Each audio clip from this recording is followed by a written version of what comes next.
Class fourth. आज हम पढ़ेंगे हिंदी लिट का लेसन नंबर 3। मेरा प्रस्तुत पाठ महात्मा गांधी के बचपन से संबंधित है।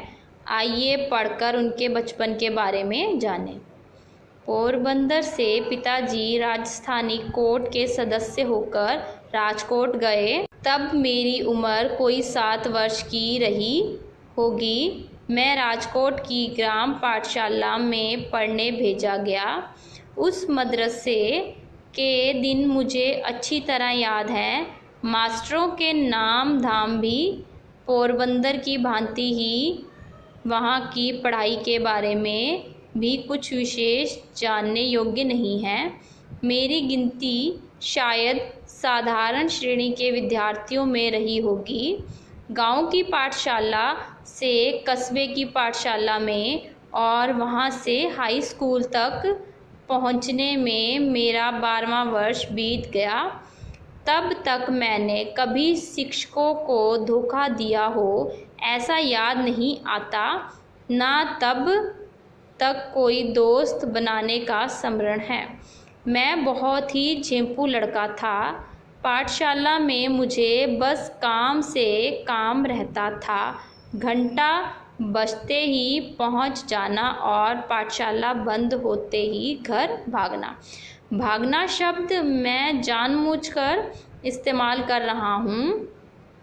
कारण यह है कि मुझे किसी से बातें करना नहीं रुचता था। कोई मेरा मजाक ना उड़ाए, यह डर भी बना रहता था। हाई स्कूल के पहले ही साल की परीक्षा काल की एक घटना उल्लेखनीय है।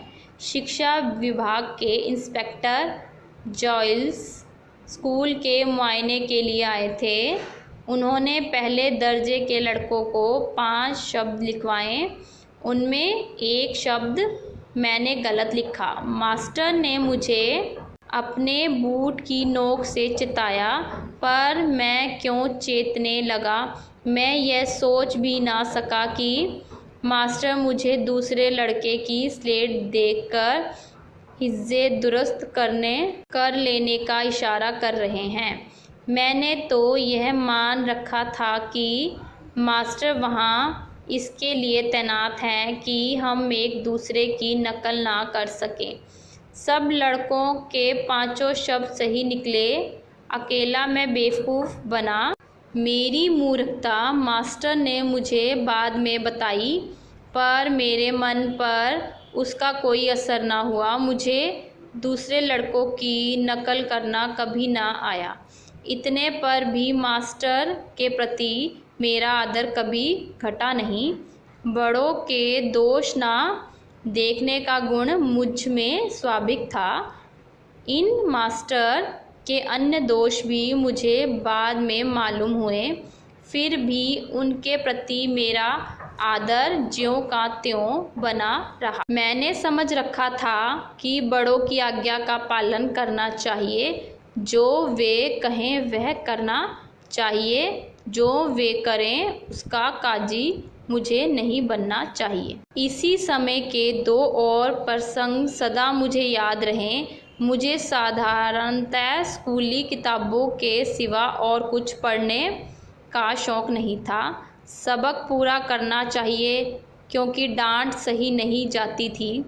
मास्टर को धोखा देना नहीं था, इसलिए पाठ पढ़ता था, पर मन अलसाता था। इससे सबक अक्सर कच्चा रह जाता।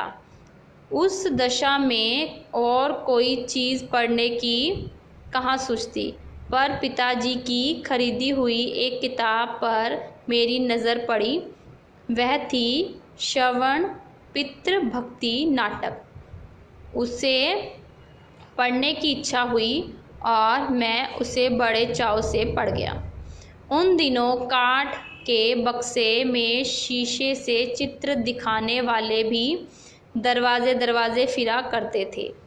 उनसे मैंने श्रवण के अपने माता पिता को कांवर में बिठाकर यात्रा के जाने का चित्र भी देखा। दोनों चीज़ों का मुझ पर गहरा असर पड़ा। मुझे भी श्रवण के समान होना चाहिए, यह भाव मन में उठने लगा। श्रवण की मृत्यु पर उसके माता पिता का विलाप आज भी याद है। इस ललित छंद को मैंने बजाना भी सीख लिया। मुझे बाजा सीखने का शौक़ था और पिताजी ने एक बाजा दिला भी दिया था। इस बीच कोई नाटक कंपनी आई, मुझे उसका नाटक देखने की इजाज़त मिली। उसमें हरीशचंद्र की कथा थी। यह नाटक देखने से मेरी तृप्ति ही ना होती थी, उसे बार बार देखने को जी चाहता, पर बार बार कौन जाने देता। किंतु मन में इस नाटक को सैकड़ों बार दोहराया होगा।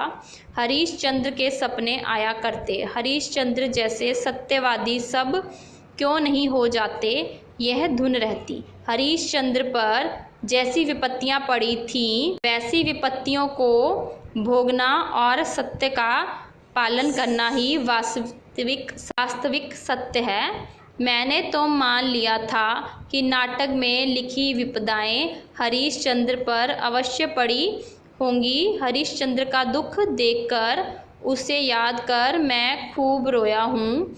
आज मैं समझ गया हूँ कि हरीशचंद्र कोई ऐतिहासिक व्यक्ति नहीं थे, फिर भी मेरे मन में हरीश और श्रवण आज भी जीवित हैं। मेरा ख्याल है कि आज इन नाटकों को पढ़ूं तो आज भी मेरी आंखों में आंसू आ जाएंगे। ओके क्लास 4th, आपको ये पूरा चैप्टर रीड करना है।